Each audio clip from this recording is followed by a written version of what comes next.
طواف چل رہا تھا، ہجوم عاشقاں تھا، لوگ موجود تھے، رش تھا، کعبۃ اللہ کے دروازے کو پکڑ کر حضرت ابو ذر غفاری کہتے سمیت النبی صلی اللہ علیہ وآلہ وسلم، یہ حدیث میں نے اپنے کانوں سے سنی ہے حضور کو فرماتے ہوئے، میرے اہل بیت کی مثال تمہارے اندر ایسے ہے جس طرح حضرت نوح علیہ السلام کی کشتی تھی، من راکبہا نجا ومن تخلف عنہا ہلاکا، جو اس کشتی کے اندر سوار ہو گیا وہ نجات پا گیا، جو پیچھے رہ گیا وہ ہلاک ہو گیا۔ حضرت نوح علیہ السلام کی کشتی میں جو سوار ہوا وہ نجات پا گیا، اور جو سوار نہیں ہوا، بیٹا بھی تھا تو ہلاک ہو گیا، وہ کشتی نجات کا ضامن قرار پائی۔ تو حضور علیہ السلام نے بالکل اسی کی مثال دی۔ میرے اہل بیت کی مثال حضرت نوح علیہ السلام کی کشتی کی طرح ہے، جو اس کشتی میں بیٹھ گیا وہی نجات پا جائے گا، جو نہیں بیٹھا، بیٹا بھی تھا نہیں بیٹھا، نجات نہیں پا سکا۔ کوئی کہے گا میں بہت بڑا عالم ہوں، میں بہت بڑا مفتی ہوں، میں علامہ اور فہامہ ہوں، میری احادیث پہ،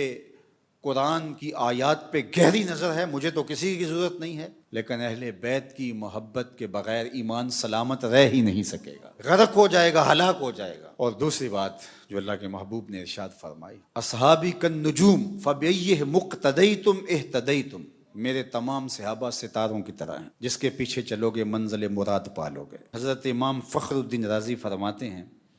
کہ سمندر میں ساحل آشنا ہونے کے لیے کشتی پہ بیٹھا جاتا ہے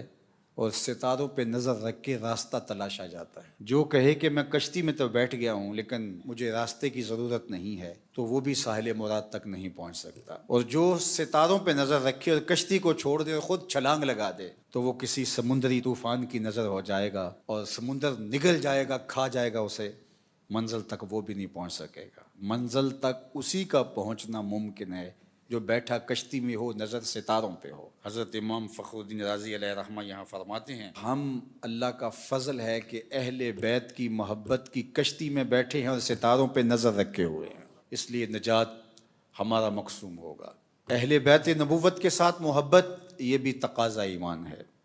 اور اصحاب پیغمبر کے ساتھ محبت کا ربط و رشتہ یہ بھی تقاضا ایمان ہے۔ سیدنا علی المرتضیٰ رضی اللہ تعالی عنہ سے مروی ایک روایت نہج البلاغہ میں بھی موجود ہے، مسند امام احمد بن حنبل اور مشکات میں موجود ہے۔ حضرت علی المرتضیٰ خود بیان فرماتے ہیں کہ حضور نے مجھے دیکھ کر فرمایا تیری مثال حضرت عیسیٰ کی مثال ہے، چونکہ حضرت عیسیٰ کے معاملے میں دو طرح کے لوگ برباد ہو گئے، ایک بغض رکھ کے برباد ہو گئے، یہود جنہوں نے حضرت عیسیٰ کو شہید کرنے کے، قتل کرنے کے، سولی پہ چڑھانے کے منصوبے تیار کیے اور ان کی والدہ پر بدکاری کی تہمت لگائی، اور ایک طبقہ جنہوں نے حضرت عیسیٰ سے محبت کی اور محبت میں اتنا آگے بڑھ گیا کہ ان کو ابن اللہ کہہ دیا، اللہ کا بیٹا کہہ دیا، تو وہ محبت میں اتنے بڑھے کہ گمراہ ہو گئے۔ تو فرمایا علی تیری مثال بھی ایسے ہی ہے، تیرے معاملے میں بھی آ کے دو طرح کے لوگ برباد ہوں گے، ایک محبت کر کے برباد ہوں گے، ایک بغض رکھ کے برباد ہوں گے۔ یہ ترازو ہے یہ حدیث جس میں ہم اپنے آپ کو تول سکتے ہیں۔ کہیں ایسا تو نہیں ہے کہ حضرت علی المرتضیٰ رضی اللہ تعالی عنہ سے محبت اس انداز سے کی جا رہی ہے کہ حضرت علی کے علاوہ حضور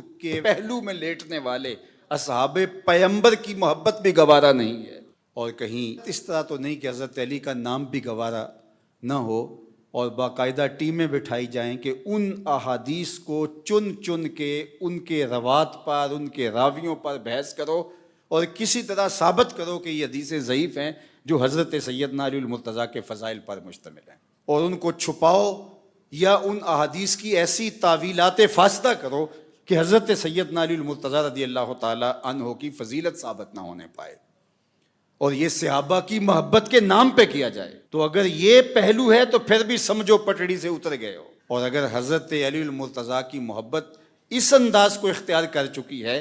کہ صحاب پر سب و شتم تمہارا دین بن گیا ہے تو پھر بھی پٹڑی سے اتر چکے ہو۔ ایک طرف اللہ کے محبوب علیہ السلام نے یہ ارشاد فرمایا کہ جس نے علی کو گالی دی اس نے مجھے گالی دی، اور دوسری طرف یہ بھی ارشاد فرمایا کہ اگر تم ایسے لوگوں کو دیکھو کہ جو میرے صحاب کو گالیاں دے رہے ہیں تو تم کہو لعنت اللہ علی شرکم،